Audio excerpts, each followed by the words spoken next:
Welcome to the TradNurse podcast. This is episode 21. I'm your host, Christine, speaking directly to you from the heart of the bedside trenches. Grab your coffee, or if you're working the night shift, your energy drink, and let's get real about a topic every nurse knows too well: nursing staff surveys. And the big question: do nurses actually tell the truth on anonymous surveys?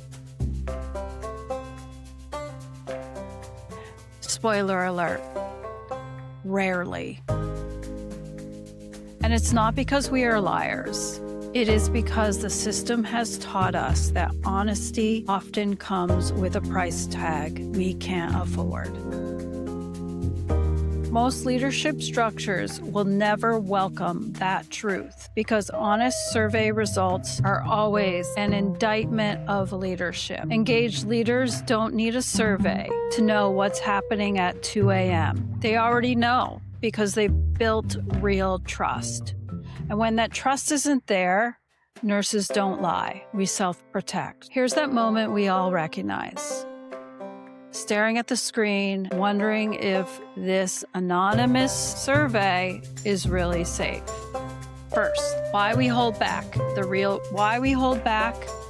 reasons. First, fear of retaliation. Nurses are not naive. We've seen it happen. Someone gives honest feedback, and suddenly there's extra scrutiny, just checking in, meetings, or worse. One nurse shared how, as a team leader, they were asked to have a word with a staff member who was too honest. Extra audits, follow-ups, and calendar invites from hell. We've all been there. Second, anonymity is often a myth. We've all gotten that follow-up email. We noticed you haven't completed the survey. Please take a moment. Really? That's anonymous? You shouldn't know if I took the survey or not. So many of us just delete it or mark it as junk. Emails are linked, units are small, handwriting can be recognized, and it's easier to figure out who said what. So that nagging reminder email that kills any illusion of safety. Yeah. Third, the questions are often garbage. They avoid the real pain points: unsafe staffing ratios, bullying, moral injury, or they word things so neutrally you can't express the full truth. As one nurse put it, the body chooses safety every damn time. Fourth, leadership rarely acts anyways. Even when honest feedback slips through, it gets polished in boardrooms far from the floor. The real conversations need to happen at the nurse's station. And here's what most survey feedback ends up looking like: suits in a room far removed from the realities that we live. So contrast this with what actually builds trust. Here's an image of your nurse manager talking face-to-face in the hallway. Real leaders walk the floors. I get that being a manager of a unit, you're a little slightly biased because there's just one of you, and there's the 12-hour night shift and then the 12-hour day shift. And there's a lot of staff to check up on, and one person is just impossible. They almost need two managers, one for the night shift, one for every shift. But that's a whole other way to manage nursing. So real leaders walk the floors, especially at 2 a.m. They listen without being defensive, and they act on the issues. And that's when staff speak freely. No survey required. And finally, let's not forget the night shift reality. We're out here holding it down when the rest of the world is sleeping. They're tired, they're determined, and they're still giving everything. And let's face it, patients don't sleep at night. It is busy. And so there's often less staff at night. So nurses are exhausted, but they're still pushing through. That needs to be recognized, and that you can't put on a survey. Closing thoughts. Do nurses tell the truth on anonymous surveys?